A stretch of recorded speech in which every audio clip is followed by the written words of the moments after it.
We're back. Squeeze the Deck podcast. Back at Rival Boxing Gym. It is boxing gym, right? I didn't butcher that. Rival Boxing But they do Gym. everything. They do a bit of everything. That's what confused me. We're on the mats. We're on the mats with my new mate, Kieton Saunders-Browne. He's done it. Bosh, you got fucked it.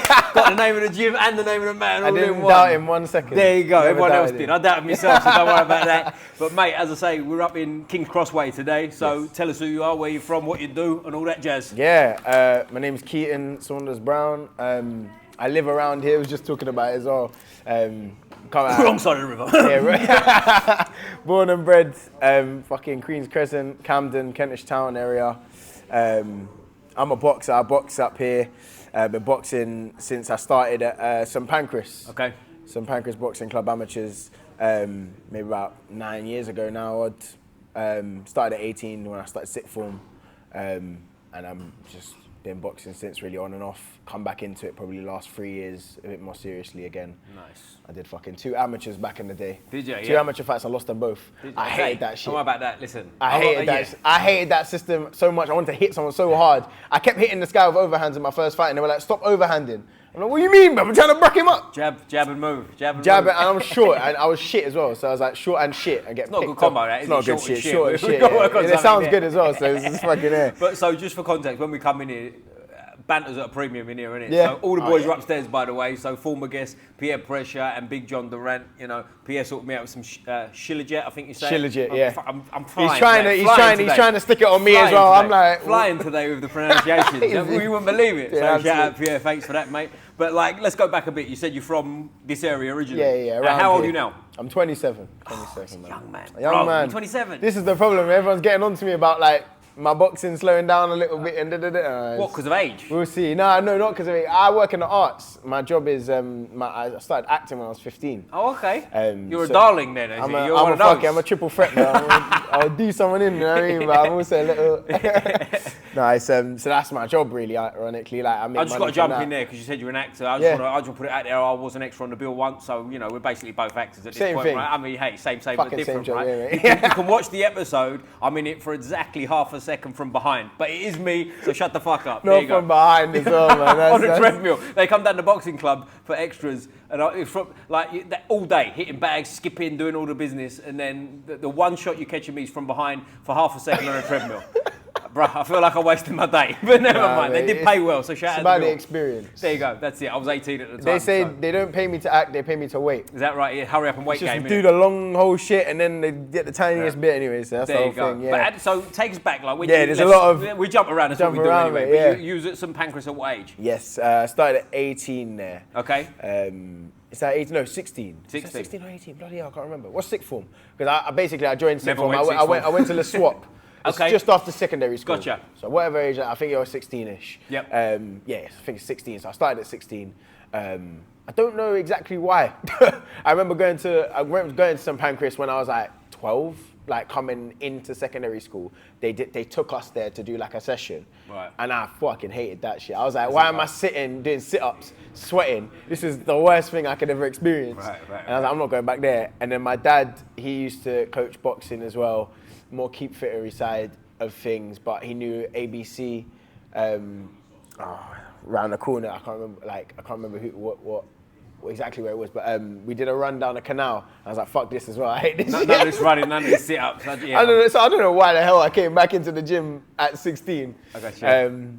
I'm just an anime guy, man. I'm motivated by that. Oh, you want everyone's into anime nowadays. And someone asked me recently on a podcast, "Are you into anime?" I said, "No, bro, I'm a grown man." Yeah. Chill out, eh? Yeah, you grown man on your own. You don't need the motivation. But I think, it must have been something like that. I was like, I think boxing, combat sport is the closest I'll get to living in anime, man. Like, Okay, is that right? Yeah, we better get some grappling on I and love some it. kung fu Yeah, kicks. Let's fucking get that flying started. kicks. But so Some when you chicken started in there. boxing, I'm assuming it wasn't like right, I want to do this for a career or anything like that. By the sound of it, it was just like that's a little good thing. point. That's a good point. I don't know why I did it then. I think because I'm very like, if I see something, I'll do it and I'm going for the long run. Right. Like I started acting at 15. I was like, I didn't know it was a thing before that. Right, really, as a career. Right. Maybe the drama, I was like fucking around with my own friends, like, oh, let's do a fucking watching anime or whatever. But I knew from 15 I'm gonna go into the arts and work and create work and act and whatever. So when I started boxing, just after that, I didn't have that goal to go and do that. I didn't actually know what it was. I'm trying to cast my mind back thinking, did I even know there was an amateur system and a pro system and whatever, like the different kind of things. So no, I joined, I think, for the sake of fighting. Yeah, but it's funny, when you start as a teenager like that, I was as well, when I started boxing, and it's like, it's almost like you don't feel like you're ever going to be an adult. Do you know what I'm saying? Like being an actual grown man when you're 16, 18, it's almost like it's so distant. Yeah, isn't it? I know Like what you mean. you're kind of like, I'm just doing this now and whatnot. But what's getting into acting look like at 15? Because like it's not like you can just go out and about because you're still a kid, really. Yeah, like, no, how's that definitely. Look like? I remember. Yeah, I'm never gonna tell the oranges thing, but I remember because it's embarrassing. Tell that off camera. No, fighting podcast. Yeah, no. I tell it to everyone in general. Yeah. I cannot say it. I can't take it back. But yeah, I remember at 15, I was like, oh, I want to act. So I Googled it. I was like, how do you become an actor? And it was like, have an agent and be good at acting. Obviously, go to classes or whatever. And I Might was be a like, few extras to that too, right? Let's be honest. How do you be an actor? Be friendly to Coach Jim. talk, wink at a couple guys a bit, or whatever. Hold hands, fucking, yeah, yeah, okay. exactly. But yeah, I went to a place around here, literally around the corner from here, called Young Actors Theatre Islington. Most people will know it as Anna Sher.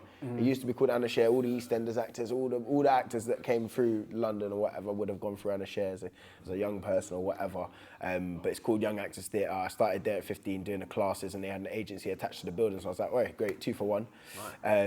And then carried on from there. I got into the agency about a couple months into doing the classes there.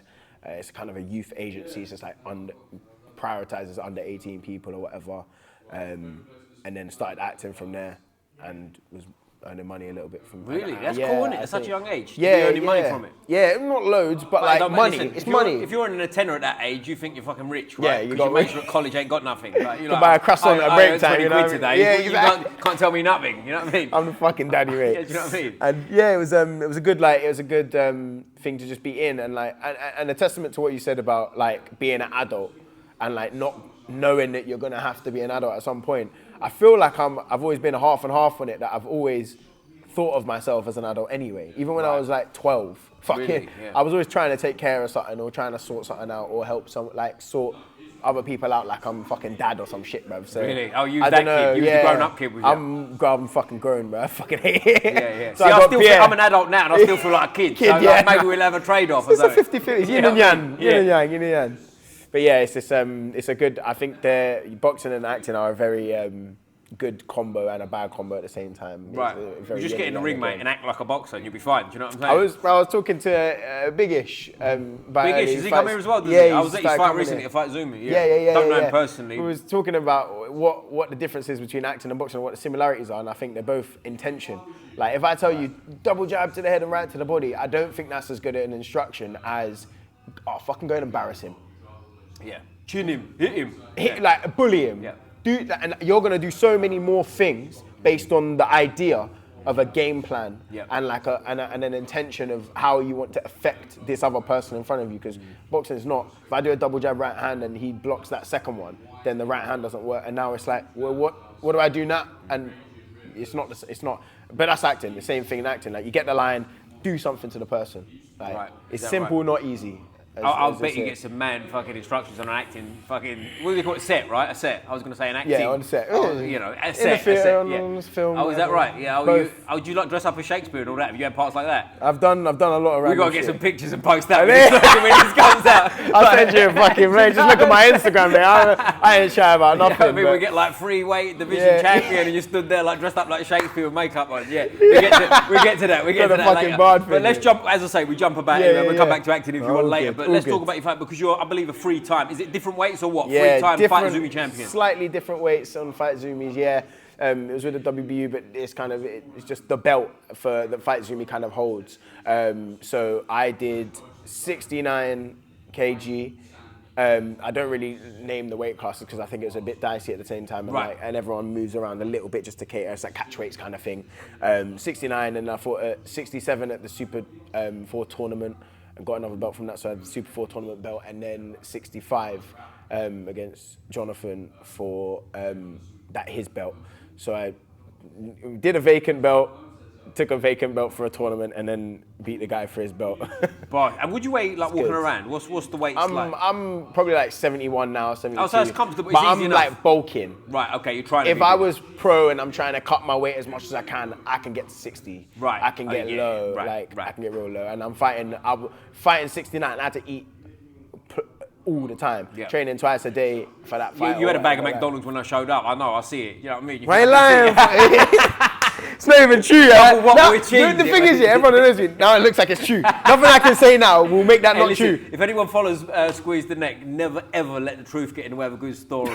And them's the rules. Them's the rules, son. He needs to go into the arts industry, bro. He needs to. He had a bottle of water and he was sitting there doing sit-ups when I showed up. How's that instead?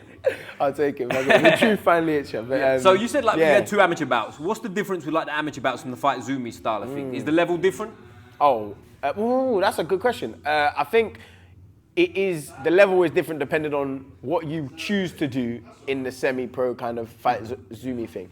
Because there are a lot of, if you look at the Fight Zumi card, there are people on that card that are dead. Right. They're shit. And it's their first fight or whatever it is, for good reason or whatever. But then you've got people like me and the people I've fought that are a bit more high level and they're a bit more like on their road to pro, or they could have gone pro and it's just life is a bit different or in the way or whatever. And they've had 10, 15 bouts, if anything, and they had an amateur background of 20 bouts or whatever. So it depends on the level you want to go for and want to go up against. But then the amateurs is, if you're in that circuit, there's killers. There's killers out there. Amateurs is a different thing, isn't it? It's very like, you know, it's a harsh environment, isn't it? Do you know what I mean? It's a very different thing. But touching on that, the reason it came to mind, the man who won the main event, Rob Evans, I think his name is, right? And the last one, he was a 3-time ABA champion, I believe. And now, for anyone who don't know, that is like fucking serious. That's good. Like, you know what I mean? So you cared. Yeah, you did your work. And I believe, I mean, I'm trying to get him on here. Rob, he's kind of big time with me. So Rob, if this finds you, I'm fucking looking for you. Come on, mate. No, but he's you know, I think he went into modelling and stuff. I think he told me. You know what I mean? So he's like, his life took a different path, and now he's coming back to boxing. But like, for anyone to win an ABA title or even get through regionals is a big thing. So for him to win it 3 times, and he's on a Fight Zumi show, like that shows like there are people on it that are fucking killers. It's a perfect example. Even whether you come back or not, and you've got that same skill or not, or whatever. But for me, the difficulty with amateurs is actually the interpersonal stuff. It's like the coaching and the way it works and the pullouts of fights in that way and the politics and the judging and then even down to the gloves and like the way you have to fight. It's just not suited for me. I like fighting. I like trying to go in and like. And also, like amateur clubs, listen, they're looking to turn out champions, right? So they a lot of clubs have got a style for that club, haven't they? Do you know what I mean? Whether it's conscious or not, they 100%. Have a club style. So 100%. If you happen to be a shorter fella, and I was as well for my weight, and your club likes boxing long and pinging around on the back, game, it ain't always suited for you, is it? Do you know what I mean? And it doesn't mean they're wrong in terms of their coaching either. It doesn't mean you're no good as a boxer. It just means like sometimes it ain't quite a fit, you know. But we come on to that maybe later as well. But tell us about how many bouts you've had first of all, and how you got to Fight Zumi. So I had the 2 amateurs. And then so I stopped basically after those like 3 years of doing the amateurs. And I only had 2 fights because I was held back a bit, I think, a bit too long and I felt overcooked. And then I've had 6 now in the kind of white collar semi-pro thing. All quite hard contested 50-50s where I'm like, I don't know if I'm gonna win, but let's go. Like I'll turn up somewhere for one of them, don't know who I'm fighting, he's almost 80 kg, I don't care, let's go. Like, he's an amateur champion back in the day, okay, let's go. He's gonna knock you out, he knocked out at 5 of his last opponents, let's go. Like, nice. So 6 is what I will claim because the amateurs are so long ago, it's a different person. So 6 bouts and 3 belts. I mean, I've got to get involved in Fight Zumi, you know? Fucking hell, I'll give me a couple of belts.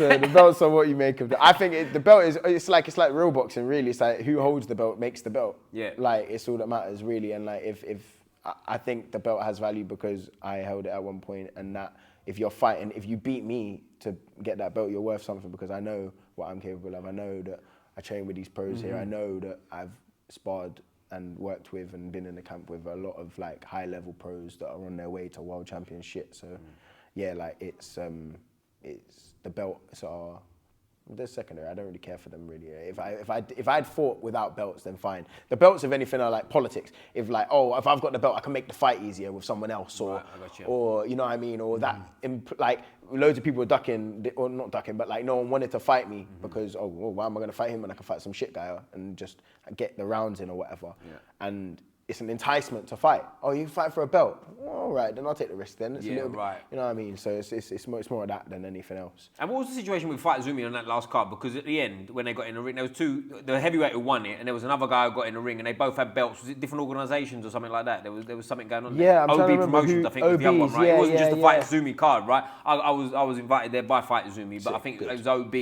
Yes, Promotions they're called, right? I don't want to butcher their name. OB Promotions, shout out. Odira, we went to school together. Oh, is that right? Yeah, he's in the same year, Ellis, it's a different promotion. They paired up. I think that was the best move.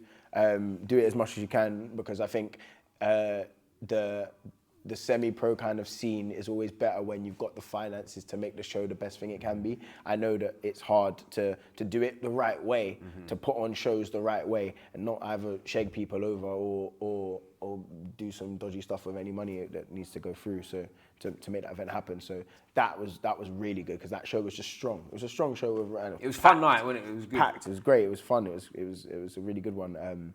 And yeah, the other belt was OB, so I think they're trying to set that up. They're going to set that one up. But it's every promotion has their own belt, basically. Is that right? Every semi-pro, like if you go, I don't know, Boxer or BXGP or all these places, they all have their own belt in that way. And like, I would love for a kind of semi-pro belt to be made across these things. Obviously, it's really difficult because not everyone's working. But you know what it needs? It needs someone to clear up a few of them, so they're sort of like what you'd call undisputed, and then he's got the power to go, well, I'm the champ now, do you know what I'm saying? So then it kind of unifies, like really what the Saudis are doing in pro boxing, do you know what I mean? Like, a bit of a boxing league. Like. Mate, the fights they're making now is mad. Like they got Canelo fighting Crawford, which would never happen, would it? Oh, you're pulling the face. What do you think of that? No, I just think Canelo knocks him out. Do you? See, here's the thing. That was my initial thing. And I'd still, if you ask me to pick, I'd still go Canelo. But I was with someone recently who had been around Crawford, and they'd been out in Saudi, and they'd been like around him a lot. And like, my first question was, how does he look physically? And he was like, big. Yeah, big. I have no doubt, but it's just boxing logic usually prevails. Yep. And we've seen it time and time again where a fight is so obviously one outcome, and then it happens, and then everyone skews, and then the exact thing we thought was going to happen happens. Yeah, there's a lot of fights after goes, you go, obviously, of course hindsight, of course. But the only thing is with Canelo, and I know Crawford's actually older than Canelo, but Canelo's been a pro since he's 15, now he's 35. That's a fucking long career, mate. And like, to be fighting grown men at 15 is a big thing, and winning. Do you know what I mean? He was undefeated till Floyd. That's the only thing that makes me go, really? I don't know. Do you know what I mean? Because Crawford's like fucking good, man. Crawford is. I think I don't think the thing about Canelo slowing down is relevant in any way, shape, or form, because he's been fighting people that are lesser than him. You can call it what it is, like in terms of like ducking Benavidez or whatever. But like he is not slowing down. He just doesn't need to be up. He just doesn't need to be you know what I mean? But when you give him Crawford, where people are going to look at that in history, he's going to show up. He's going to train like a madman. He's going to put everything in this, and he's going to show that he looks like he was when he was Golovkin. Because there's actually no fight really that's made him look like he slowed down other than Bivol, but that's just 175 and another pound for pounder.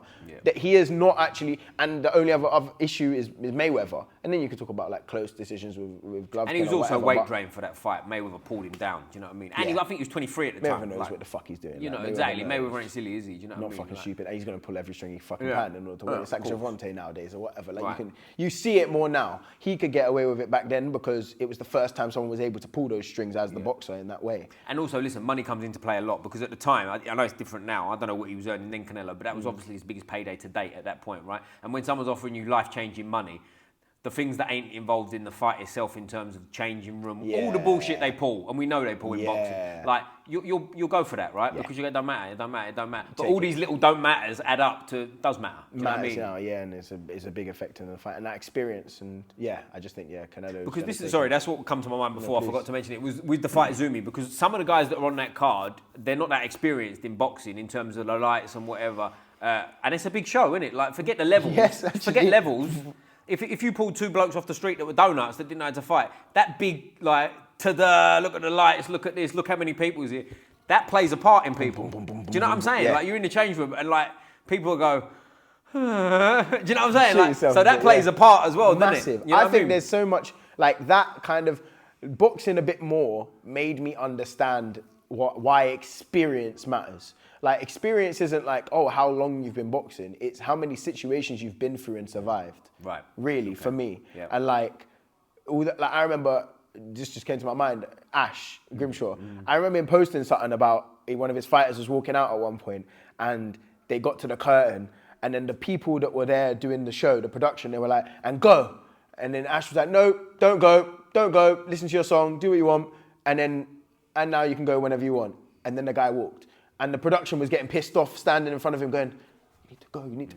Bruv, that would trick someone up. Yeah, of course, that would make them go. And then now they're, I fucked up my ring. And now I'm in one little tiny thing like that matters so much in experience to get in the ring now because now you're off your game in some way, shape or form. Yeah. And that's one thing out of 50 that could happen up until the situation, nutrition or whatever, all these things that aren't even fight, whatever. So yeah, no, experience. Yeah, and it's also having good people around you like that, like someone like Ashley Grimshaw who's got such a massive amount of experience. I love you. Do you know what I'm saying? Yeah. Like to have that amount of experience to just go, no, like basically he didn't say, I'm not putting words in his mouth, but basically, no, fuck them, make them wait. Do you know what I'm saying? Like, what are they going to do? Cancel the show? I think he said that out loud. Do you know what I mean? Like let them wait. They can wait, and then once you get in there, it's like, and also what they do to the fighter as well. He's like, I got. This it's the savage confidence. with me. Do you know what I mean? Why am I worried about anything? And like, nice. It's a big thing. So like, I think the show Fight Zumi puts that thing up, and that's been such a good lesson for me just in fighting and being like, oh, I've gone through that and gone through that. And every fight I have, I definitely I'm an idiot a bit, to be honest. But I bite off a bit too much, and then I'll fucking chew it and swallow it. And like even people know the story of when I did the tournament. I was working that day. I was doing a show on the West End in the theatre. Don't know if you know this, but I tried to book it off a month and a half in advance, and then they were like, "No, you're not allowed to even fight now. Now that we know." And I was like, "Bruv, you got me on this production because I'm a boxer. You're not allowed to fight. I've trained Dominic West how to fight a little bit for the thing. Like you're asking me to take him to sparring and do whatever, and like." Now I'm not allowed to go do stuff on my own time. Fuck this. On the day, I couldn't tell them about it, so I'm playing it, so I'm playing on my mind. Like, I'm trying to train, but not show them I'm training, but I'm trying to train twice a day and whatever, and all these games that you have to play. And then on the day, people are in on it in the cast because we need to like hide it a little bit, and then but some of them are coming, but between the show, I get my brother to drive me out the theatres. I jump out, the show ends, I dash into the car, drive to Queen Mother Sports Centre, fight, no warm up, no nothing. I had to just jump in against a guy that could have been a full-on 50-50. He was coming for me and he looked serious, Tony Dragon. Go back to the theatre, do another show, come back again in the car, fight the second round of the tournament. Beat the guy. I feel bad. I love Kyle. I battered him like. You was doing well till you mentioned his name. You didn't have to out him. Sorry, mate. I had to out him. Everyone knows it, mate. It's Tony Dragon and fucking Kyle. Mate. It's a fucking night. And Kyle started training here. He's a fucking trooper. Like he's not boxing now. I don't think he's not doing much, but I respect someone like that who went, I want a shot at the fucking belt. He's the person that went, I want a belt. I want a chance at it, whether or not I'm gonna win. Let me go. Let me put my attribute. Let's see if my power is going to take him out or deal with the guy that's just beat someone else that's 69 for the champion. You know what I mean? So those experiences, I know are like there's no on the day work that's ever going to fucking faze me. Like not a single thing. Like I've woke up in the fight in the first round I was like, oh my God, I'm having a fucking fight. I was at the wrong gum shielding because I didn't have a corner, I didn't have a coach, I didn't have a camp, I didn't have a gym to train in that camp. So my dad, who had done a little bit of boxing coaching back in the day for Keep Fitters, was in my corner. I was telling him how to do stuff, like showing him around and like he was running upstairs because, it's whatever. Anyway, fucking. But it's life experience, isn't it? It's life experience. Fun, you know what I mean? It's fun and it's fun. Like, and people go to me, how did you do that? Like, how did you even think of how to do that and plan that day? I just had to, so I did it. Like, I don't know, like, I'd already signed up to the fight. I'm not pulling out, no. And I'm under contract in this show on the West End. Like, what am I gonna do? Like, I can't. I'm just gonna have to do both. You're gonna lie to them about boxing, get your brother to pick you up at the back door and turn up. What you're gonna do, son? Yeah. No, but there's something to that, innit? It's a learning. You just sometimes like. you said it there. Like, what am I going to do? It's just do it. Sometimes that is the answer, isn't it? Don't think too hard. I've said that before when I'm teaching sort of beginners in jiu-jitsu, boxing, whatever. Where it's like, listen, you're asking me the wrong questions. Some people ask questions like when you're teaching, what about if this? It's like, you're worried about the wrong thing. Just do what we're supposed to do and get on with it. And I think that carries you a long way because on them shows as well, with the inexperienced people, it's like ignorance can be bliss too, can't it? Like you don't know what you don't know. Sometimes just get in there and have a tear up. And listen, I'm oversimplifying it. Obviously, you got to train. You got to know what's going on here. Don't just rush in. Don't do that. But if it happens, it has benefits. If someone's better than you and you don't know it, sometimes you can kind of like dance around things. Whereas if you get in there, like again, the main event, shout out Francisco, he was on the podcast before he's fighting the main event against Rob Evans. And like if he'd have gone in there and gone, oh man, you know, he's a lot more experienced, 3-time ABA champion, he'd have got annihilated. But he didn't because he, you know, he did his thing. He had to go and he knew what he was going to do. And he come up short, but he come up short on points after getting off the floor and giving it to him. Do you know what I mean? And like that's what you got to do sometimes. But listen, this ain't about me preaching. Let's get back to you. I love it. I fucking love it. I'm always a chat, man. Yeah, exactly. But like with you going forward, like what's your ambitions in the game? Are you looking to go pro and stuff like that? No, not necessarily. I think I actually came back in so I could have some experience and credentials and be like, look, I wanted to do it before I got too old because I'm so tough on myself about the level I think I am. So you said too old. You're how old? I'm 27. Before. Behave yourself. I'm sorry, mate. I get it. 27. No way. Were you better at 25 than you are now? No. Absolutely not. Exactly. So I wanted to do it at the peak. But listen, the camera's on, so I'm still 25. You know what I'm saying? He's 25 and a half. 21 now. He's aging by the second. Exactly. We're getting there. It's mad. Whenever I turn this on, I turn 21. I'm fully time changing. No, but yeah, I wanted to do it just because I wanted to get the experience in while I was in a prime state kind of thing before I'd be like, oh, I could do it if I was a bit, I'm just tough. I'm like, I want it to be perfect. When in a bad way as well, it's a double-edged sword, but I came in, got the experience. Like I've had that. I have that understanding where I know I can tell someone else something up to that level. I think I'm very interested in coaching. I coach Pierre. I wouldn't be able to coach Pierre unless I had done at least what I'd done in the last 6 fights. And I know I was good without those 6 fights, and I would have been able to coach him. But with what confidence? I think. It's why I like Ash, because he's like, well, I'll just slap my resume down and say, shut the fuck up and do what I told you to do. Like, it's true. Like, why are we doing this, Ash? Because I said so. Because I've had a fucking million fights. I told you to. And I've had my face caved in and caved someone else as well. Like, it's like Mickey at Rocky, innit? If you see the Rocky films, Rocky goes, what are we doing this, Mickey? He goes, first, because I said so. He's usually giving Ash a clip there. He's gonna fucking make that. He watches it every night, Ash, and he goes, I'm gonna fucking steal that. He's good. But I think that I wanted to get in to just get it done, get that having under the belt, because acting and the arts industry as a whole, I do a lot of stuff around acting. I think acting is the easiest way to kind of convey it, but I do a lot of producing. I have a production company, like I host and run events and like help emerging artists that doing stuff like that. So like it's a lot of time. I did it a little bit. Huh? I need to help you. You helping me. It's work together. There you go. But the kind of having that under the belt, because I know, look, when I'm 50, 60 years old and I want to run a business, I'm like, I could run a gym now because I've got experience in boxing. I actually know what I'm fucking talking about. I hate to be a person that boxing is combat sports is serious. You cannot lead someone into something dangerous like that if you don't know what you are doing or talking about. I've had coaches where like it wasn't working out just because I couldn't trust, because they haven't got the experience. I'm trying to do something particular in the ring, and they're like, try that, do that. I'm like, I know that doesn't work for that reason, and that reason. And I'm about to get punched up if I start doing it. I'm getting hurt if I start doing what you just told me. And almost by trial and error, just to prove the point, I get hurt in order to make the point that wasn't the right thing to do. So like, it's just for experience, really. I don't want to go pro necessarily. I've got the option to in ways, but it's a long journey, and I know that, and I take it very seriously. And I think I say this a lot, but like you need to need boxing to do boxing. Yep. And if you don't need to do boxing, I don't think you should do boxing. More combat sports, really. I needed it for the fights I had, and now I want it. and it's a different thing. But it's interesting you say that. Like, need's a funny thing, isn't it? Like, because people come to it for different reasons. Yeah. You know, like I've helped people get ready for white collar bouts that are in their 40s.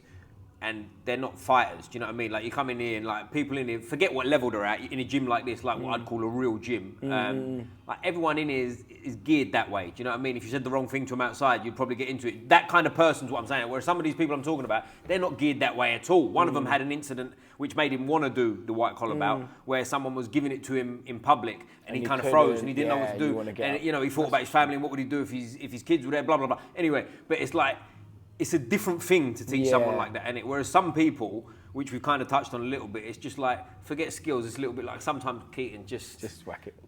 Time to go. Let's go. That's a part of it too. But like you come in a gym like this, as I say, there's obviously the toughness part. Is a given, right? Yeah. So that makes it easier in some ways to teach people, but also harder because sometimes we've all been there. People are a bit like, they've done the same thing wrong. You go, okay, cool, do this. They go, do the same thing wrong. You go, am I fucking talking Japanese or what? Are you listening? Those motherfuckers, I dropped them. So I don't run classes no more. But it's funny. Like, if we go to your training, would be probably a better example. Like, what's a normal week look like for you?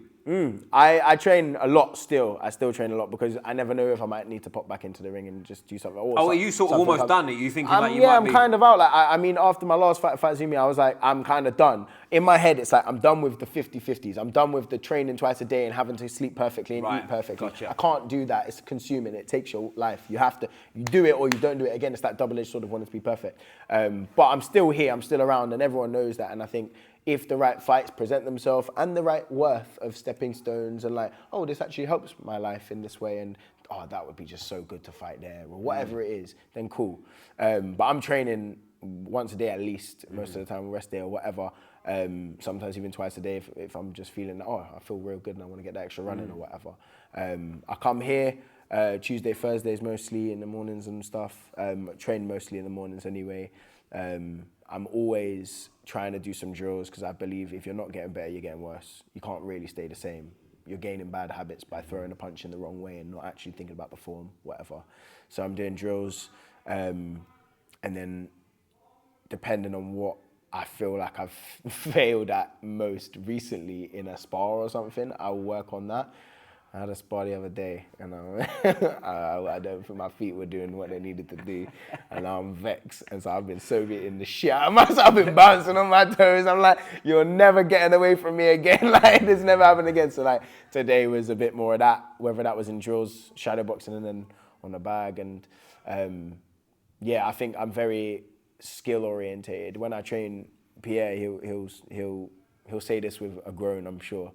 It's just mechanics and drills because I think if you can throw things in a certain way, you won't have to think about it later, and you'll get the little margins on the person in front of you over time. And I think just mechanics is actually so, I don't know, not underrated, but if you can't step in a certain way consistently every time, eventually, when you get a little bit tired and they jump back and you fall in, you're going to get clipped, and that's going to be the time that, I don't know, rambling, but No, it makes sense. It's interesting because I think sometimes people can get in a rut of training, and we're all guilty of it. I definitely have. You just come and do what you do, right? Whereas I've been really putting myself out there to do a lot of seminars with people from different arts. And I was up the other day, I was up in Glasgow with a fella called Frank Gilfeather. I don't know if you know this guy, he's on Instagram, he's got a massive following. He's 79 years old, Frank's noble artist called Shout Out. Brilliant guy, just a brilliant mind. And he was just like in his seminar, it's not like one of these there was hard elements of it, don't get me wrong, physically, but it's not like one of these sweatbox sessions. Right. Yes. It was a lot of little simple things, and like things that he'd say to you. I've been around boxing forever, and like he'd say little things and you go, yeah, I never fucking thought of that before. It's like simple. And he said one of the things he said, and I'm not giving out his secrets because we spoke about it. We did a podcast and he spoke about it. So fair. But it's about holding your hands up. Like, you don't punch from your face, you punch from your shoulders. Yes. And I was like, You know when it's like, it's so simple that everyone would fucking miss that. Yes. And things like that, and where to put your head on your throw 100%. right hand, and how to do this, and how to do that. And you know, it's like blindingly simple. You that. always feel like half dopey, because you're like, how the fuck did I not see that before? Yeah, and this is a man who in his day had over 200 amateur bouts, right? National champion in Scotland, the whole deal. And another one I did, name dropping properly today, is a seminar with Jonathan Haggerty. world Muay Thai and kickboxing champion in one championships. And I was actually lucky enough to have a little move around with him at the end as well. Find that on YouTube, guys. Fucking sorted him out, I did. No, I didn't. The truth isn't a good story. He looks after me. Yeah, he looks after me. He's good. Great guy. But like, listening to things, a lot of it is, simple sounds like you're oversimplifying it, right? But there's a lot of magic in just the simple things they do. Like I think a lot of people think you go and train with someone at that level who's a world champion all over the world, blah, blah, blah, and they're going to show you some fucking voodoo. And they're not. They're just showing you the right way to do the meat and potatoes. And some of the things he was showing me, and listen, I've never fought kickboxing. I've done a lot of kickboxing, Muay Thai training, but only sparring, you know? I've never fought like I've been boxing and Jiu Jitsu or whatever. But it was magic. It was just like, and I feel like I'm rambling a bit, but the reason I bring it up is like when you get stuck in a rut, I find personally, I learn a lot from going to seminars and things because you pick something up and sort of take it with you and then work on it versus like, I mean, if you're a beginner, it's different, I guess, because you have to be taught, especially as an adult, because you can have terrible habits. But like when you've got to a certain point of experience and whatnot, you've kind of got a style of sorts, right? So now from this point, you like pick something up and take it with you. And like from doing these things with these people, I just feel like that there's such a magic to the simple things. It's where you get better. Yeah, because to relate it to the Fight Zumi card, some of the guys on there that were less experienced, you can tell, right? From the outside, you're sitting there, you're watching it. And we're not knocking anyone. Everyone's been a beginner at a certain point, right? But like you could see, and listen, it's easy to sit down and go, he should be doing this, he should be, but you can see it, can't you? You can see like if that man there just jabbed. I was at the open workouts for Fight Zumi, and there was a guy doing like an open. He was doing a bit of pads and shadowboxing, but it was more his shadowboxing. Yeah. He was doing something, I'm not mentioning who it is, so it doesn't matter, right? He was doing something, he was throwing a jab, and his jab was quite nice, but as he was doing it, he was going like that. Dropping it after, and I'm exaggerating a bit, but it was like this. No, I know what you mean. And I saw him fight night, and he got chinned with the right hand. And you know when you go, I know it's just done that. So easy for me to say that, but like, the simplest thing. If someone had just been in his corner and gone, just bring your hand back there. Yeah. You know what I mean? It would have changed his whole night. I honestly, like, I had the experience that night. Yeah. So, I'd done the fight with Pierre the week before. No, the week before. I can't remember. Was it a day? Sorry, week after. Week after, yeah. Yep. And I'd seen a couple shows around, and I went to a pro show before and whatever. And I always do this. I look at something, and I'll say to Pierre, because I'm usually with him, I'm like, if you just did that, that would happen. And then they would do it by accident, and I'd go, what the fuck? We'd both like, what the fuck? Pierre asked me, he's like, how do you like fortune tell these things, like whatever? And I'm like, I don't know, it's just like a science. But on the night of the Fight Zumi, someone needed cornering that I wasn't supposed to corner. I haven't trained or whatever, but I know him and I like him. He's a really good guy. Issa, I would say his name because he did fantastically. And spoke to him. He might be coming on the podcast. Oh, what Issa! He's the nicest guy that's ever existed. What a guy. Yeah. And I'm cool, and I'm trying to help him out doing it. We did a pads warm up and whatever. And I hate it to be like, oh, try this when you get in. Because look, you've trained. You know what you're doing. I don't like people that say, oh, try this just before the fight. I don't want new ideas. I want to let go of ideas now. And so I kind of leave it, let him do what he's doing. We get in the fight. He's having a fight. I think it's probably one of those ones where he's supposed to win. It's like he's got the edge. He's got the advantage. He's the home fighter or whatever it is. And the guy's giving him trouble. He's clipping him with stuff. Issa's kind of strong. Fighting, but then he's not really defending in the right way. And there's no one particular thing. It's just the guy's putting in the work as well. Comes back to the end of the round. But in the first round, I saw that because he got hit, his want to get the get back was too strong, and he was throwing stuff at the guy's guard. So I said to him, when you're throwing shots at him, because you are stronger and better than him right now, slow down and watch. Look for it. Look for the opening. And you're going to knock it, you're going to stop him. He goes back out, he's doing it, and he goes bang, bang, guys, to the ropes like this, and he stops completely. And he goes, and I hear the crowd, you can hear, I watch the fight back, and I'm hearing in the crowd, get him, why are you stopping? He goes, whack, whack to the body, whack, and he just and the guy's like not throwing back at all anymore, just picking. Stops him, gets a count, goes to the corner. Issa, this is all based on him because it's nothing to do with me. He looks over to me when he's in the neutral corner. Perfect. I can give him perfect instructions. I'm like, okay, perfect. Now, when you hit him there, his arms go there. So what else? He's like, okay. Does the thing, does it right there. I'm like, this is his view. He stops him. Nice. I can't, like, it's those one little things, and I think if we just focus on like intention and mechanic a bit more as fighters, I think we get better. And I think that's the reason why I know I am as good as I am with the lack of experience and a lack of fights. 2 amateurs and fucking 6 white collars basically, and I'll fight pros that are 20-0. But there's an element of like what you said there, where it's like doing nothing's a skill sometimes, isn't it? Waiting. Don't rush in, all that kind of stuff. And with the Issa one, it was quite. But I think they both had late notice opponents, right? Both of them. Oh yeah, it's a pull-out, wasn't it? They were both of them. I think they were both supposed to fight other people, and they pulled out, so they ended up putting them together. Good. I believe so. There we go. And I was quite not involved in that fight, but I've met both of them before actually. Both nice fellas, really nice guys. Yeah, that's great. But Issa was good. But the reason I was more involved, I felt like in that corner, was because behind me was, I forget your names, ladies, if this finds you. There was 3 girls. I think they said they went to school with him, so they was like they was like big on the Issa trade. So I was like, hey, go Issa. So I was like part of the team, you know. Yeah. But also, I think there's a weight thing there, right? In terms of like, I think they were the same weight or similar. Right. But I think that guy who he's fighting, I can't remember your name, mate, but I think he should be down in weight, right? Right. If you look at them naturally, you look at the way they're built, like they shouldn't be in the same division. But I think he should drop. That's part of the Fight Zumi part, Course, like the white collar. So everyone's got a little bit of a weight thing or whatever. But just props to him for being able to listen. The attribute of listening is extremely underrated. I mean, I'm gonna par Pierre now.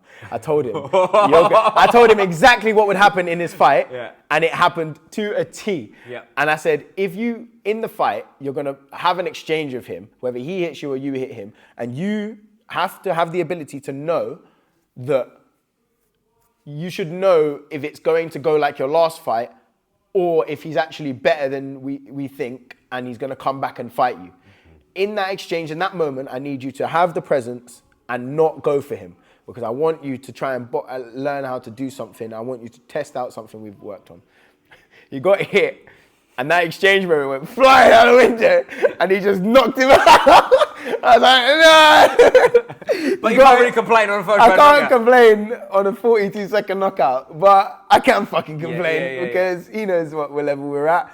And you could get something even more devastating, or you know what I mean. I just felt So I'll give him the little wagger finger for that one. Hey Pierre, listen. He said that, I didn't. I'm fucking tough. I'm a problem. I'm a dick. I've had people that I've trained that have come through and like instantly they're like, oh no, he's too serious about this. And like Pierre's perfect. Pierre's the perfect student. Like he listens so well. He's from his own life. Like why would he listen to me in any way? Like who am I really? But I think we trust each other. We respect each other and we know what each other is and can do. So. That's why I'm kind of saying a 42-second perfect knockout. But that's important, the way you just said there about knowing what you are. Like it'd be no good going in there and going like, I can beat all these world champions because I'm just good. Do you know what I'm saying? And people do that. I've seen people in gyms that do that, and they can't box to save their life. Right. Whereas like if you know, like I've had a few bouts, I know what I'm doing. I'm gonna do what I'm good at. That can take you further than you are as well. You know what I mean? And like that's when you see these people that haven't had many fights that are doing well against guys that have. I remember way back in the day when I was probably 18 at the time. Club mate of mine, I won't mention his name because he was a very, very good boxer, but he lost to someone who was basically a novice because he was like, I don't know whether there's stuff going on in his life. He was stressed basically, and he was boxing terribly, and he just kept getting pinged by like a looping fucking shot by a guy who couldn't really box. Whereas if he was just chilled out, I mean, this guy wouldn't have made it out the first round with him. Do you know what I mean? He would have pinged his head off, and like there's all them elements to it, isn't there? But this is a big thing, isn't it? Yeah, you know what I mean? When you're there, who you are matters. It's like I feel like there's who is it? Is it Ben Askren who talks about it? That there's like there's Cowboys and there's preppers or whatever he called it. But like I'm a very like technical person. I'll do everything right. I'll sleep right. I'll eat right or whatever. And then there's guys that just I say to John all the time, let's get in the ring, like time to go. Let's go, and I'm gonna fight you to the death, and it's not gonna matter. And like you need to, as a fighter, you need to be able to be someone who gets everything right, but when something goes wrong, it's not a problem, and you go into cowboy mode. And like knowing Pierre, I think that's why we're a really good match, because I'm less of a cowboy than I am a get it right person. I'll get everything right and I'll make it perfect, but like so I'll make him perfect while he's a cowboy, and then I think that creates the kind of perfect. But it's fighter important to he be is. you as well, isn't it? Like if you look at like John Jones, most for example, important to- like John- greatest of all time. Now I don't think you can really argue. Just retired. Let's hope he comes back. I'll ask you what you mean by that. No, wait. It's just he just ducked Tom Aspinall. But it's fair to duck Tom Aspinall. Yeah. I'll just say you duck. Same with Canelo and Benavidez. Just say you're ducking it. Well, we get to that in a sec because I Anyway. want to talk to you about that. But like, Jesus. he's definitely on the cowboy end by the looks of it, right? Yeah. He can get up. I mean, we're not saying anything that's not public, obviously. Like he's been beat. He's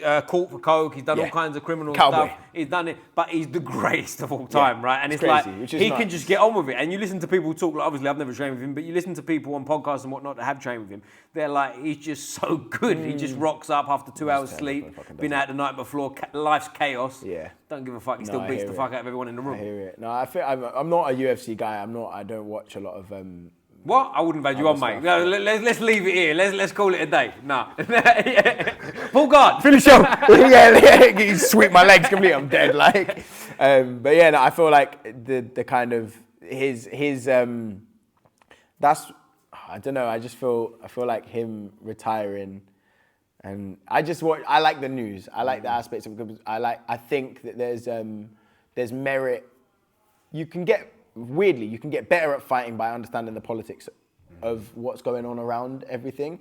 Like, John Jones retiring sounds like a news article, but actually it's about fighting, and it's about skill level, and it's about matchups, and it's about, you know what I mean? Like, and actually that's a fight skill. Like, that's a skill. Like, I don't know, to just understand. So I like looking at news, whether I watch it or not. Like, and hearing people's opinions of how, what they think of John Jones, because I always used to hear he's the greatest, and then now I'm like, and then I'm hearing people dissect his resume and the last 5 fights and whatever, and I've seen any, like, you know what I mean? I just find it interesting. Yeah, but I'll tell you the thing, with him and Khabib come to mind because they're both undefeated, and to be undefeated in MMA is That's crazy. insane. Like in boxing, it's not undefeated's rare too, but like, you know, a lot of guys at the top will have like 42-3, things like that, right? Great record. Whereas in MMA, there's guys at the top that have got like a record of say 13-6, and you look at him, you go, that guy can't even fight for an area title or whatever, or a British title. We can fight for an area. But you know what I'm saying? It's like you're looking at his record, going, what? Yeah. But in MMA, there's so many ways to lose. So for him to be undefeated at that level is just. But like, then do you not, like, I don't know, because what I'm hearing is that he was able to do that kind of Mayweather thing in the MMA thing. Kind of, but he was always fighting for world titles, so he's defending against who he's got to defend He's just against. being smart about it. But I don't think he's got an awful lot to say because he's world champion. So in the UFC, there's one belt. So it's not like you can go, I'll fight the WBO guy and avoid that guy.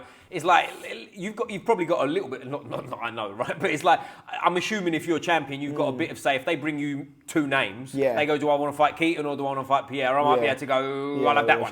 But I don't think you've got a lot of wiggle room. And Ash probably have more insight than me. But it's like, do you know what I'm saying? It's one of them where it's like MMA is just if way you've got the more- belt, you've got to have the belt, right? He took time away. He's had issues. He's been stripped of the belt before and stuff like that because of problems and whatnot outside of the cage. Because inside the cage, he hasn't always been perfect. He's had tough fights and whatnot. But listen, undefeated in that sport is nuts. Yeah, now, my sadness comes from he's saying he's not going to fight Tom Aspinall because I was like, But I get it. Yeah. Like seeing Tom Aspinall, seeing John Jones, and being like, it's not worth ruining your legacy a little bit. But I think you've ruined it indirectly. Right. Here's what I said on here before this had come out and like he's retired and whatnot. I said I think he does his legacy more damage if he doesn't fight him than if he does fight him and lose to him. Now, since that, I've gone back and forth, and I don't know if I'm right, but I kind of feel that way still. But when I said it, I really meant it. But now I don't know, because at a certain point, you're allowed to retire, right? Yeah. You're old enough and you've done enough and whatever. My only issue with it, like I'm sure John Jones cares, but like my issue with it is he's got the interim belt. Fight him, man. Fight him. You can't hold the division. Same with Canelo. When Canelo had all the belts undisputed and he's holding up the division. That's the only, I'm a big Canelo fanboy. I swear to God, I love him for so long. But that was wrong. It's wrong to hold the belt when someone else wants it. Yeah. Like, to think of all these records and all these historic things that fighters have done and, they were 3-time undisputed. I don't care for the title of undisputed because undisputed is actually just politics. Right. Could I get the fights in time and quick enough and whatever? And that's why Loma is... I will always champion someone like Loma because he never got the politics on his side and he got unfortunate certain things, but he went for that kind of fight. Bad decisions and it's just, like, I feel like John Jones, if he just went, if he said, this is going to be a really hard fight because he's way too young for me and he's massive and I haven't fought anyone like him, and then he went in and lost, I think people would have respect for him. But the history, but like, it's like a 50-50 fucking coin toss on if history's going to look back in a certain way. But here's my thing. I think they still might fight, to be fair. I think John Jones is serious. I'm not saying he doesn't mean it, but I feel like he might retire for a year. Yeah, no, it's a tactic. Seen Tom Aspinall win a few fights and blitz people, and people are going, Tom's the greatest. And he might go, hey. Nah, I don't think I'm still alive. He has to, I think Tom has to lose or something. Do you think? But I think it's But here's the thing. I think John Jones will probably beat Tom Aspinall. Okay. Because I don't say that with much confidence. Doesn't look like it. I'll tell you why. Because I don't say it much confidence. As soon as it comes out of my mouth, I go, nah. Yeah. Do you know what I'm saying?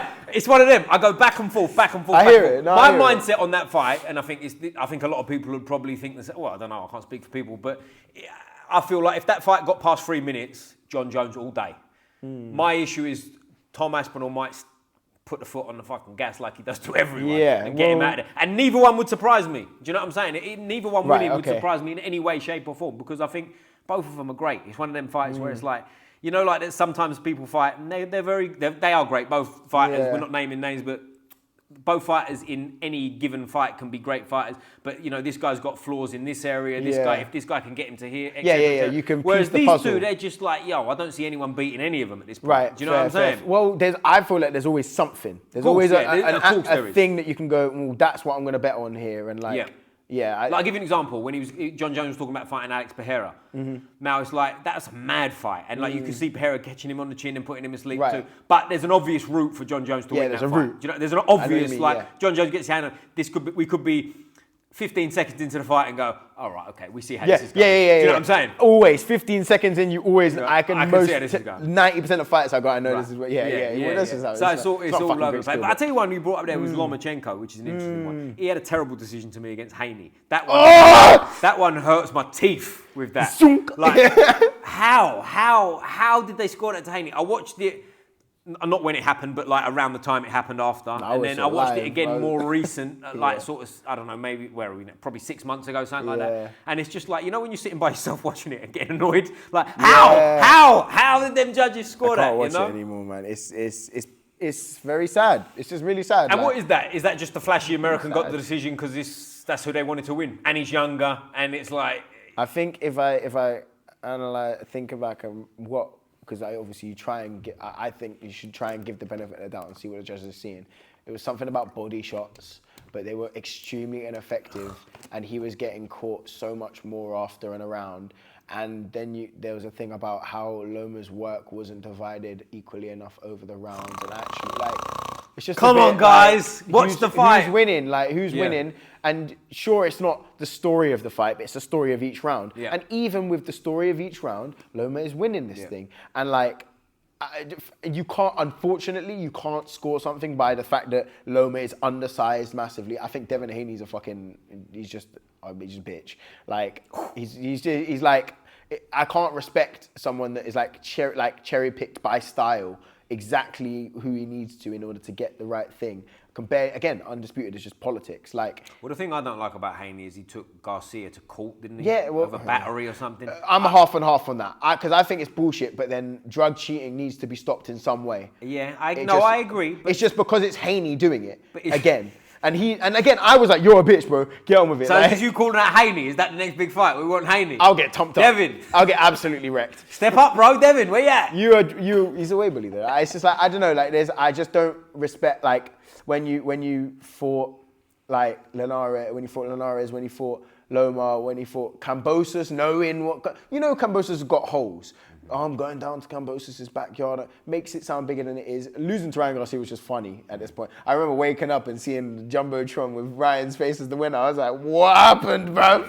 Because I just went to sleep. I was like, whatever. But yeah. I called that before, and a lot of people around me were saying No, I would have called you crazy. Yeah, do you know, the only reason, based on simple things of like, when we've seen Ryan Garcia hurt, he gets up, other than the tank fight, right? But when we've seen him get chinned, he's found a way up. Yeah. Devin Haney's not a big puncher, and Ryan Garcia's massive puncher. I thought Haney would just pick him and peck him and run away. And the speed of Garcia is ridiculous. Yeah, I think the fact that he could catch him with the left, and obviously it did that much damage. Again, Haney's just chinny and kind of not got that. Do you know what? I I think everyone is a good person. There's no one that's actually a bad person. There's always circumstance and whatever.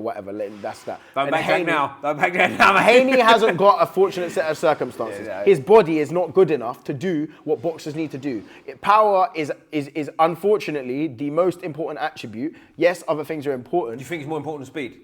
Yeah, because I can catch you over 12 once. Right. See, I disagree. I think speed's more important. But I think IQ is more important. Yeah. I think footwork's more important. Right, okay. But power as a single attribute on its own is more valuable than each individual other one. If you take a fighter with one thing each of all of them, then I think power is... See, here's why I disagree. The only reason I disagree is like, if me and you are going to box, and I know you're a massive puncher, but you're not that fast. Yeah. I can. But that's IQ. But if you're fast, in a way, you're using IQ to figure it out. So that's two attributes. That's a good point. You know what I mean? Yeah, it's good. But also, if I come in there with you and I know you're lightning fast, that's like. I know what you mean. I agree. I think I'm trying to think of it as like a simulation of a vacuum. If you IQ means you have a good game plan and that you can execute the game plan and probably be disciplined in that game plan or whatever. But like if you think about it, it's like better be of Bivol. Bivol has I remember all these like little social media things. Who has the footwork? Bivol. Who has the thing? Bivol. Who has the IQ? Bivol. Who has the power? Better Biev. And it's like, oh, Bivol should win, and then Better Biev, but they always like. But I think Better Who's Biev got special supplements? Someone called Better Biev. But I just think that it matters. Like if you have enough of the other attributes, power becomes so important. Yeah. And like Haney being able to just be receptible to all these punches is like he can't take punches like that, and it's just unfortunate, and he can't give it out, and it's just not gonna work for him as he goes up. So like I don't know, like I feels it's not his fault, but don't cover it up like it's not real. That's the thing. It's just ingenuine. Like I will name what I'm good at and what I'm not good at, and I'm gonna tell you I'm not good at this, and I'm still gonna fucking beat you at it because I know I'm gonna train it or whatever. Like I think just that respect that we give to Loma in that way, who went, I'm undersized, basically. Yeah. We all know he's undersized. He never went, I'm gonna like beat you up because I'm actually this weight, and like he didn't lie. I don't know, whatever. And Loma's great. I don't think he's fully appreciated for what he is like in his time because he's got losses on his record. So people look at it like not. But his amateur record is like I think his amateur record, and someone correct me. Yeah, I think his amateur, and he beat the guy twice after. I think his record is 396 wins, 1 loss, 1 draw. Come on, son, and that's from being a little kid. Like how? And in amateur boxing, like the bad decisions and come on, how's he got like incredible record? He's the best. I actually think pound for pound, he's the best fighter. Like if you put him against it, he'll figure something out. Because if you actually look at his fights where like Teofimo, where he got beat, like he got beat. Yeah. It's because Teofimo's a big person as well. And like he actually had enough skill with the bigness. Yeah. But even Teofimo's like, bro, I don't know how he was doing half that shit. Like there is no one pound for pound skill level wise. Like even someone like Mayweather as a matchup fine might do well against someone like Loma pound for pound or whatever. But like I just think Loma beats more people in history with that skill set because no one can beat him. No one else is like that. No one else can. You can't train for that. You can't prepare for that. You can't drill for that properly. Like I don't know. I just think. You think he's the best pound for pound fighter of all time? I would put other than like Roy Jones. I was just gonna say, excuse me, sir, because there's a fella called Roy Jones. There's a few people out there. Roy Jones is fantastic. But even then, I would like if I transpose Loma up. Obviously, it doesn't work. Speed and like speed smallness and power. I think everything changes. But with Roy, speed and power, I think. But if you put someone that was able to like do that to Roy, I think Loma would give Roy the trouble like that. Yeah, maybe. I don't think it'd be easy. But obviously, we're talking if we size them up, right? Yeah, sizing them up, and obviously he has to be a bit slower when he goes up. The thing is with Roy as well. Like I've never met Roy in person, but I know loads of people that have, and like from looking at pictures of how big Roy is next to him, and more relevantly, how big he ain't. Yeah, is like.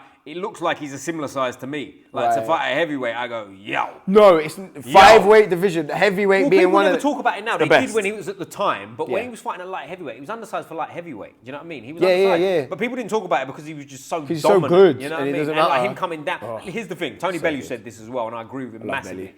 But you love Bellew, yeah? Bellew. Wow, don't like Haney, like Bellew. We've got to get a list going. Like, yeah. Yes. We're getting you know them ones where they go like, Anthony Joshua, Tyson Fury. I'll just give you a name and you go, no. The fucking thing is, like, I feel like I'm close enough that I actually might have repercussions if I say these things now. Keep talking, bro. It used to be just like an opinion. Haney's the other side of the river, so he might be the other side of the pond. He comes over here. He comes over, but he can't punch you, Tom. He can't punch you. Fuck him, I'll crack him. I'll fight Haney in the street, I don't mind. Oh, fuck's sake! Yes! We'll have a bit of Ash that. taught me a I'll have takedown a one bit of time, that, and I was like, oh, I know how to do that Yeah. now. But the thing is, with like what Tony Bellew said about Roy Jones, if he'd have retired at the right time, I don't think anyone would question he was the best pound-for-pound fighter of all time. And I couldn't agree more. But this is why we again flip that on its head and give him the respect and make him the greatest of all time, because he didn't just fuck off and run when he kept trying to do great shit. But give it the props, make it more great. Yes, but also because you're past your prime and you start losing, that don't take away from how great you were. It doesn't take away anything like that. But I still think this doesn't actually make it a negative, because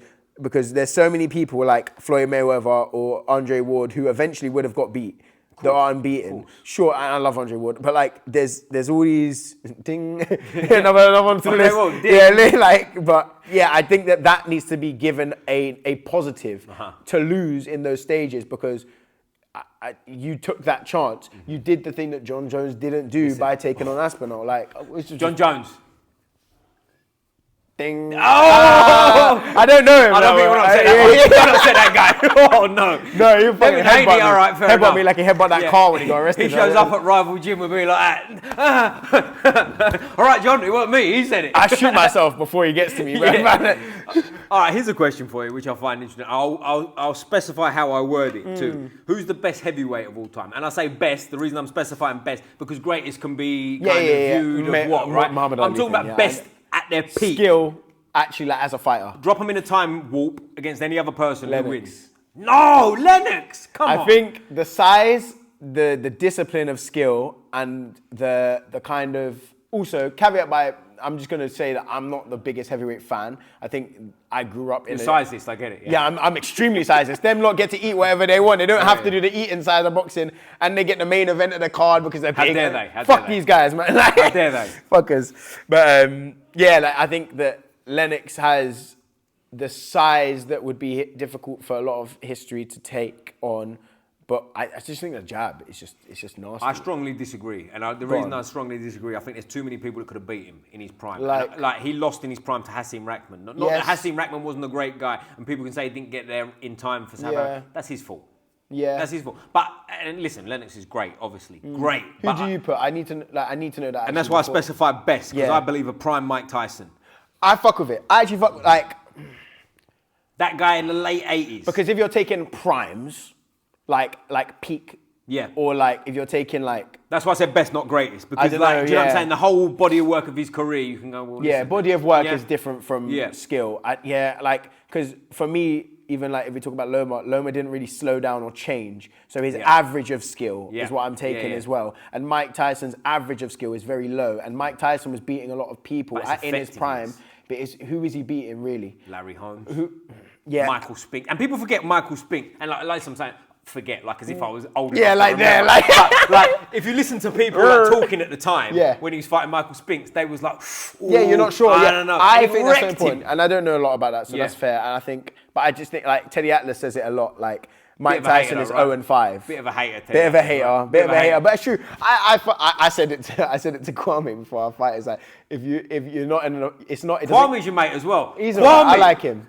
Hey, yo, we're supposed to do this 7 times, bro. He's Where you at? Star boy, man. Nah, he doesn't I'm joking. want it. Kwame's a great guy. He's coming on. Mr. Big Time. Wait till I get you on here. You wait. You're in for it. You're going to get him. I think I said it to him, actually. I was like, if you have it doesn't, all your fights don't count if they weren't you didn't face adversity. Yeah, I know, and I agree with that. I just don't think it's true. To Mike Tyson. Tyson. Fair enough, I don't think it's true. Because I think Teddy Atlas has got some personal issues. Yeah, he was like, I had him at gunpoint at one point. Like, Teddy Atlas. I love Mike Tyson's book. Oh my days.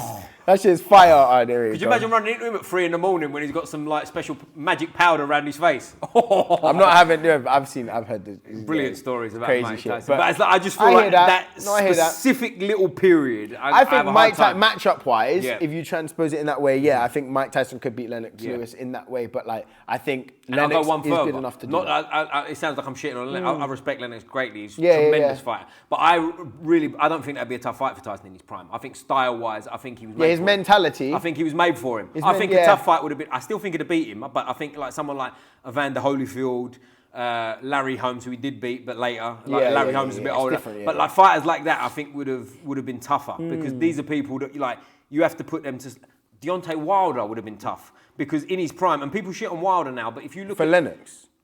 I think Wilder could have beat him. I don't say he's better than him. Let me clarify. That's a good point. I think he could have beat him because I think distinction. he's one of them. Like if you look at them fights when he lost to Tyson Fury, you have to nail that man to the canvas. He ain't stopping, and he's got that one fucking or you just one have to shot be better where it's than like, Tyson Fury. Yeah, but do you know what I'm saying? Like, but again, I think Fury's weathered then. I think a prime Fury that fought the Wilder fights, I think he'd have beat Usyk. I think he could have beat Usyk because I think he's. And listen, the lifestyle he lives with that kind of body. When you get to your late 30s, like Tyson is, I thought he was going to dwindle way faster than that. Of course. I kind of respect him. But if you look at them fights, I watched one, I say recently, it's probably about a year ago, I watched the fight back, the third fight with Wilder, and Tyson Fury's body is like, how? Like, you could... He's kind of built, yeah. I just go like, if I didn't train, I ate whatever I wanted, I couldn't look that bad, right? And that's not shitting on Tyson, because he's one of the greats. But it's like, how? And even with that body, he's great. And I just feel like that lifestyle catches up with you eventually. Yeah, no, it does. Do you know what I mean? Like, I don't think like Tyson Fury is great and good. I just think it's the opposition again. And like, I like Anthony Joshua as a person, but I think as a boxer, I've always kind of had a little side eye on him. I've been like, But here's my thing with him as well. And this is like, I was in a gym with Anthony Joshua when I was 18. I think he's a year older than me, so he'd have been 19. And he was I used to box for Earlsfield, he boxed for Finchley, and like they come down for sparring and whatever. And just like in the gym, you was like, what the fuck is that? Like, it's not even a human. Like, what the fuck? Massive, you look like that then, do you know what I mean? And the reason I bring that up is because you go like, a lot of the people he's fighting, he's blowing away easy early. Yeah. Because they are sometimes people that, let's just be honest, they should be middleweights, they're just fat as a pig and can't be bothered to lose the weight. Yeah, And they step on the scale and go, well, I'm 17 stone, I'll fight heavyweight. And it's like, bro, you should be 11 stone. You know? You're a fat pig, right? But that's not like I'm shitting on Anthony Joshua. It's because he's getting in there going, bang, finish. Bang, finish. And then as you step up the levels, you're at the big show quick. And he won the world title. He was undefeated world champion. And like, I think people are so unfair on Anthony Joshua when they look at his career. Because it's like, he got beat, but look who he's got beat to. Do you know what I'm saying? I think respect to Anthony Joshua because in a way I think he did the best he physically could with what he has, what he is, the pros and the cons of it being a giant specimen. Here's my theory on Anthony Joshua too. And again, far be it from me to criticise the coaches around him and whatever. But my opinion on it, again, way from the outside, is very easy to I'm not even criticising, but very easy to say, well, I would have done this after the fact. I get that. But like, when he lost to Andy, I nearly called him John Ruiz, Andy Ruiz. Roy Jones is in my mind, right? Yeah. But when he lost to Andy Ruiz, and he almost went back and reinvented the wheel. Whereas I go, I don't think you really needed to. It's a mentality Just tighten up a few things and still essentially be the same. Because if you look at that fight before, he was doing pretty fucking good, right? Yeah, Dropped him heavy, fantastic. And then he rushed in and got caught. And listen, that can happen. But I think after that, he like went back and sort of reinvented the wheel and sort of tried to become a new... too much, And it's like, listen, you're 6'6", you're 115 kilos without an ounce of fat on you. Yeah. Let's use that, eh? Let's not ping and move. Use that one, Do you know what I'm saying? And I think there's an element of that too. Like, and he's everyone said it. This is not me saying it. Like, he's caught between styles. Blah blah blah blah blah blah. I think he's capped. He's capped. He did the best he could. Like, you can't beat Usyk. You actually can't because it's just style match. How do you think the version of Anthony Joshua that beat Klitschko? And I know Klitschko's a bit older. Yeah. But how would you think that version of Anthony Joshua would have done against Usyk? I'm not saying he'd have beat him, but I think it would have been more gritty. Thing. I think it would have been more of a classic in that sense of like, oh my god, they fought for da da da da da. But I don't think he would have clipped Usyk enough to hurt him like that. Like, you see that kind of, it's not the same thing. Tyson Fury is not the same power as Anthony Joshua in that way, but like, when you're a skill level, power diminishes. Like, if I'm better than someone, their power, even though they have crack, doesn't hurt me as much because I'm moving in a certain way or I'm able to anticipate it or whatever. And I just think Usyk would have kept pushing it, and he would have been a dog. But even in that Klitschko fight, Anthony Joshua had that gas moment and he got dropped and whatever. So imagine Usyk, it's the same thing, but got through it. But he wouldn't have with Usyk. Right, Usyk would have just capped him. Just wouldn't. No, you're done. Could Usyk have got him in that trouble? Yeah, from just pressure. I think from pressure, just from general. Like, I do it sometimes. I know it's a strategy for me. For some people, like, I will just keep the pace up. Just looking at. Oh, mate, that's going to go a long way. It's like a whole thing. If you're defensively responsible, that can go a long way too. But the Dubois fight was obviously a disastrous night. It's just disastrous. It's just peak. Unfortunately, I can't believe that. I've said this on here before, and when I say this, it's like Anthony Joshua's going in to fight in front of 100,000 people. He's a big superstar. I know Daniel Dubois is as well, but from what it looks like from the outside, and again, I don't know, but from looking at it, Daniel Dubois is not going into the same environment mentally. Yeah, no, he's it's going in different. there, I'm just going to fight I'm and just have gonna a fight, tear up. And I've got this it's easy. Do you know what I responsibility, mean? the pressure. There's no weight on him, is what I'm trying to say. I just think, I respect him. And I, you know what? I actually had a whole rant about this and that fight and how I give the utmost respect to Anthony Joshua when he got knocked out, because Anthony Joshua was living with people telling him, just pull the trigger, just pull the trigger, just pull the trigger for years, from Usyk, from Andy, whatever, all of those those issues and whatever. And then in that Dubois fight, he gets dropped, gets knocked down, comes back up, gets dropped, whatever. And when he gets hit, and with Usyk, he kind of kept moving away. With Dubois, he got hit. He hit Dubois and went, I'm flying at you, I don't care. And he got knocked out doing it. And I think, as a boxer, I know that the hardest thing to do, for me anyway, maybe for different people, actually no, for someone like me / Anthony Joshua, who's like, I don't want to get hurt. Some people are just like, whatever the fuck. Yeah. If they're that kind of person, it's different. But for someone like him, who is risk averse, who's going to have outward life consequences, his money's going to get, everything is riding on him not getting hurt and not taking risks like that. To run in like that, I think there's not a single thing in boxing that is more brave and difficult than to be a person like that and to do the thing that is literally against your wiring. Yeah. He hit him and then ran into a shot and got knocked out clean and then still tried to get back up, falling on himself. But listen, I think he's 100%. Listen, I think people that go in there and genuinely try, this should be celebrated. This shouldn't be criticised the way 100%. It is. Do you know what I mean? Like people, 100%. How many people of you go, oh, Anthony Joshua, and I know people that I know they aren't fighting people, but you know, your mates or whatever, people that are around, they go, oh, shit, that Anthony Joshua, did you see the other night? It's like, bro. You need to put it in perspective at least in some way, because I can say that I think Anthony Joshua's not that level or whatever, but I just think with context. But just saying, if we sat here, in their prime, I say Tyson Fury's a better fighter than Anthony Joshua, right? We'll get to the opinion later, but regardless of that, that doesn't mean Anthony Joshua is not a fucking elite fighter. Not elite, savage, 1%. That I respect tremendously. Yeah. And that's what people will go, okay, cool. There's Anthony Joshua and there's Usyk. Usyk beat him. Usyk's great. Anthony Joshua's shit, right? And that's the mentality of it. And that's what's wrong with it. But there you go. And also styles just make fights. I just don't think Anthony Joshua can beat Usyk. Yeah. 9 times out of 10, 10 times out of 10, just because of the style and the matchup. And what about Dubois? Can Dubois beat Usyk? I don't think so. No. But here's the thing. I think he knocked him out the first time. Oh yeah, no, it was a low I think they're 1-1 already. Because he definitely got jabbed and sort of took a knee and didn't want to know. I do think, but here's the thing. Let's be honest. 1-1. Let's be honest. Yeah. I think he quit there. He did, right? Yeah. But that's not saying he's a quitter forever, because I think he's definitely turned a corner. He changed. Right. I'm not a believer in once you quit, you'll always. I don't believe that. You can change, right? There's many examples of it. Charles Oliveira in the UFC comes to mind. He had a reputation as a bit of a quitter. Then he went on to be like a savage champion, right? And whatever. But I think you can change, but you got to call it what it is. You got to be honest about things. He did quit in that fight, but before he quit in that fight, I do think he knocked him out with a body shot. I think it was a low bit. I don't know. I think Usyk was smart about the situation. He played the game. Yeah. Now, at the same time, by the way, to jump in, I do think if the ref had gone 1, 2, Usyk would have got up. Usyk would have got up and he would have carried on. I'm not saying he wouldn't, but. And whether you say it's low, we're splitting hairs in a way of was it too low, was it not? Yeah. He didn't get it up with the bollocks, right? That didn't catch him sweet, and it was. Yeah. He got it caught in low in the body. The pelvis bit where there you go. Exactly. That hurts. And you shake it off Yeah, that's my point. I do think he got that. So this fight I think is gonna be a great fight. Is what I'm trying to say. I think people are I don't know. Maybe look, I could be completely wrong with this, and I wouldn't die on this hill. And if Dubois chins him completely, in round 4 by accident, kind of just random shot and cracks him and he goes down, I wouldn't be fucking surprised. I think that's the route for Daniel Dubois anyway.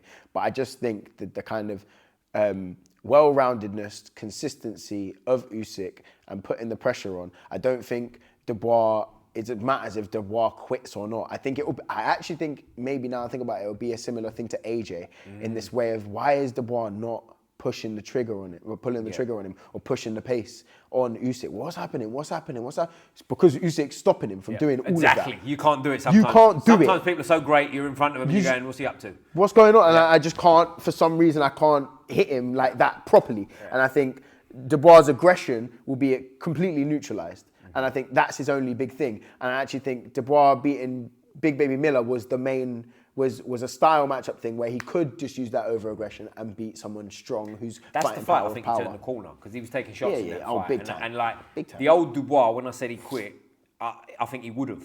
but something Yeah, switched something there, switched. and he's not that guy anymore. Yeah, no. That's why I think this would be a great Life. fight. I wouldn't be over surprised anyway this fight went, to be honest with you. Other than the Dubois points victory, I might be surprised. But do you know what I'm saying? yeah, I hear If you. either stop him, I wouldn't be surprised. If Usyk wins on a points decision, I wouldn't be surprised. But if I say to you, give me a pick, what do you think of that fight? Usyk points. Do you? See, I'd go Usyk late stoppage. I would say that, but I think. But you didn't say that. Well, what do you mean I you say would, that? but You didn't say I think it's. You didn't say that. But it's more likely that the points happen because Usyk doesn't need to stop him. Yeah, no, I hear you. If Usyk was like had the grip between his teeth and he was pissed off at everyone and whatever, and was like, I'm gonna fucking stop you in the late rounds, and that was what he was saying. It sounded like Usyk then. It was like he was in the room with me. It was You, like, it was me, like, your team, 5. it was like he's in the room with me. No, but yeah, no, I hear what you're saying. I hear what you're saying. You trying to say I'm a shit actor? You're an actor, right? I didn't know. Nah, but it's like, I mean, I wouldn't be overly surprised if I give him Dubois points. did the same as he did to Joshua. I don't think that'll happen, you know, as in run Yeah, him that's over. what I mean. That's what I mean. I feel like wouldn't it's either going to be an accidental run over. I think it'd be very But one-sided either I way. only think that fucking AJ got run over because AJ made massive mistakes. Yeah, see, here's the thing. I don't think Dubois I've won watched that fight, a few AJ times. lost it. I've watched that fight a few times, and what I actually think happened was AJ got chinned early and never recovered. Yeah, he didn't recover. I think he got chinned with that early one. But why did he get chinned early? Because he was kind of doing he flopped. that. He was doing dumb stuff. So that's I like, think he was kind of. I think he was trying to. When I say bully boy him, I don't mean that in the sense like he was trying to big man. Yeah, him. no, I think I he know was that. trying to be like I'm the cool kid in class here. I could get away You're not ready easily. for me. Do you know what I'm saying? And he got chinned, and it was like, oh shit. But as I say, full credit to him because when things got hard, went for it. he came forward and Absolutely he didn't went for it. wilt in that fight, and he didn't have that in him, which I think is a big part of it, isn't it? Yeah. But we're both going Usyk, I think, aren't we? I think we're both going Usyk. Yeah, just because I think the consistency matters, and I think legacy matters, and he hasn't learned to lose yet in that way, and it matters. There's a lot of things that I think are going under the radar. And also, people say about the size, and size counts, of course, but at a certain point, I do think you're big enough, right? Yeah, no, He's I actually 6'3". think it becomes a seesaw of disadvantage and pros and cons. Yeah, he's 6'3" and 104 kilos. It's a pretty big guy. Pretty big man, right? Oh man, I'm so sad that Bellew got hit. Yeah, Are you a big Bellew fan? But I forgot Bellew got the ding, didn't he? Bellew already got the ding. Ding, ding, ding. I love Bellew. I remember I read his book while I was training for the fight against Kwame, and I was in Bath. I was doing a job in Bath. I was acting in Bath, and in the place Bath or the Bath? The place Bath. You weren't at home just like fucking with my duck and scrubbing my toes. This is so fun. Fucking hell. Sitting in the Bath thinking about Tony Bellew. Make up your own mind on that. It's not like that, Tony. He's and I was reading his book and I just thought this guy is so honest and so like just whatever it is. Like I know I'm busted. Like I know that he was gonna beat me. The way he owns up to Usyk and the way he describes Usyk, the fight with Usyk, and the way like fighting Makabe, I just respect. Very honest, and he says that about David Haye too. He actually says David Hayes a better fighter than him, but I'll beat him just. But I know how to beat him, and I just like I resonate with the way he thinks. Yeah. Like as a fighter, I understand. I Totally don't think agree. my physical attributes and certain things I can use certain things to certain advantages, but I'm not like an engine boxer that has all this thing. I use my brain more than. But also, I think it goes back to what we were sort of saying earlier: is knowing yourself and being like so honest with yourself that it's like I'm not this, this, and this. Yeah. I'm this, and that's good enough. And that's my route. Yeah. And that's the route to win. Yeah. In whichever fight it is. I mean, I remember when I fought Jonathan, the last fight I had, I was in round 1, I went, I'm not standing with this guy. Something happened. I was like, I don't think I'd put the word underestimate, but like this man, I say this publicly already, this man is a freak. Like his body physically is, if he's shorter than me, I'm strong. That's one of my attributes. I'll fight with a heavyweight. I'm gonna try and still wrestle and fight you. I was near this guy, I don't know what it was. I was like, I don't want to be, he's still moving me and like trying to push into me, and he put all his chips in one basket, and I went, I'm just going to box this person. He can't box me at all, and I'm going to basically school him in that way, and he basically didn't really hit me if you actually look at it. But it was, need to know yourself and know the route and use the route. And he was trying to rope me in, trying to stand up in between his corner, come to the ring and like talk to me and like fight me, then fight me. And you have to be disciplined and you have to not, because I would give in to that usually. I was like, but I'm not losing this fight. And in the fight, I will not lose. So but that's what, listen, I had to do what I need to do. It's about winning, isn't it? Do you know what I'm saying? Like, it's easy for you to go, well, I'm strong and I'll have it, and you get knocked out in round 3. And you go, but I'm strong. And I go, yeah, that's cool, man. Thanks for coming. And I don't think he'd knock me out. Never. Jonathan. Never. You'd Jonathan never knock is me. the Ding. ding. I love Jonathan. You're gonna clip this so well in But yeah, it was but I would have lost probably if I stood and fought with him, because he would have got me every now and then. Maybe my fitness would have given up a little bit faster, or maybe he would have cracked me and I would have been a bit dazed and like not made the right decisions and then got clipped a bit more, and then I'm 3 rounds down now. You know what I mean? Yeah, of course, yeah. And then chasing it, once you're 3 rounds down, then it's hard work. So then it's a different fight as well, completely. But that's it. But before we finish up, mate, like you said earlier, you was talking about before camera, we had almost like a mini podcast before the podcast. That's what we do here. Do it. But like you was talking about, like you've done a bit of grappling, you've been kicked in the leg a bit and all that business. Any sort of ambitions to do another martial arts, or are you a pure boxer? No, I've done a bit of Muay Thai on the Sundays before the boxing sparring. And I was like, oh, that's a good example with Michael. And he says, I half agree. I think I enjoy it. I can kick well and hard for someone that has never really trained it and whatever. There's little things I think with my form, but like I get good quite quickly, I think. And I don't have any interest I haven't sparred, I haven't been kicked in the leg, I just don't want to get kicked in the leg. That's what I said to him, I don't want to kick in the leg. But yeah, no, maybe one day as like a little... What's the fella's name that was here, the Muay Thai coach beforehand? Michael. Oh, before? Yeah, what was his name? I don't know his full name. He was here, just now? Just now, yeah, Michael. I can't remember his full name. It begins with P. Michael Fell? Michael, well, anyway, because Mike. You told me beforehand you fuck him up all the time. You told me you like kick him up in the air and shit. This is over. This is done. That's only a joke. This guy, ding. Squeeze the neck, ding. Yeah. We'll clip that one out though. Don't worry, that won't make it. Squeeze the neck, ding. Listen, I appreciate you, man. This has been great. We'll do another one at some point because this has been a real fun one. We'll get some training, the whole lot. Yes. Before we finish, I always ask the most important question, and considering where we are, I don't think you're going to give me the correct answer. Which football team you support?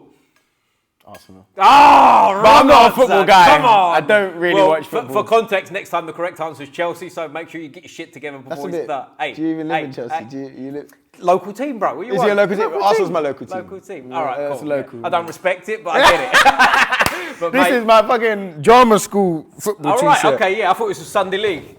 Weird. Basically. He's got his name on it. He's got his name on it. Basically, Sunday League. They made us buy 2 kits. But this is a good kit. I like it. It's a good business move. Yeah, we've got a kit now. Can you buy it? Yeah. No, thank you. But mate, listen, this has been great. Absolute pleasure. I always finish with a fist up like this, mate.